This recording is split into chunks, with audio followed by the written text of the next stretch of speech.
Kobe కొబ్బరి పచ్చిపప్పుతో curry చేస్తున్నాను. ముందుగా ఈ పచ్చిపప్పుని మార్నింగ్ ఒక 4 అవర్స్ నానబెట్టుకున్నాను. దీనికి ఈ పచ్చిపప్పుకి తగినంత కొబ్బరి అంటే ఒక అరచిప్ప కొబ్బరి తీసుకుందాము. పచ్చిపప్పు కొబ్బరి ఫ్రై చేసుకుందాము. దానికి కావాల్సిన కొబ్బరి మిక్సీ వేసేసుకున్నాను. తగినంత కొబ్బరి ఒక అరచిప్ప పడుతుంది ఒక గ్లాసు పచ్చిపప్పుకి. అలాగే పచ్చిపప్పుని ఒక 2 విజిల్స్, ఇది ఎక్కువ బాయిల్ అయింది, 2 విజిల్స్ సరిపోతాయి. 2 విజిల్స్ కొట్టేస్తే సరిపోతుంది.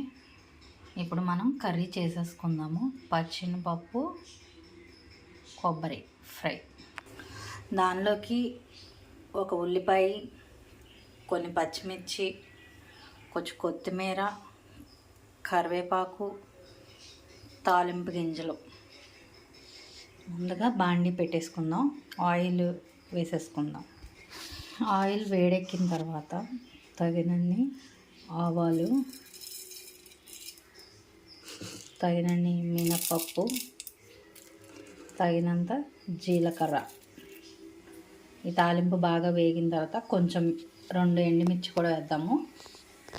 ఎండుమిర్చి కూడా వేసేసి బాగా వేగిన తర్వాత తాలింపు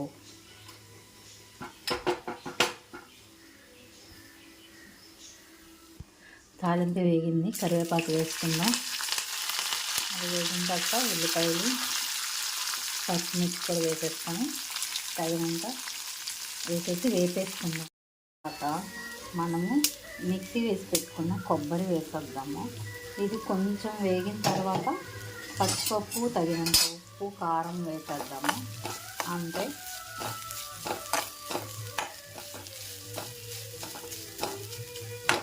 కొంచెం వేగనిద్దాము. కొబ్బరి వేగిందండి. పచ్చిపప్పు వేసేద్దాం.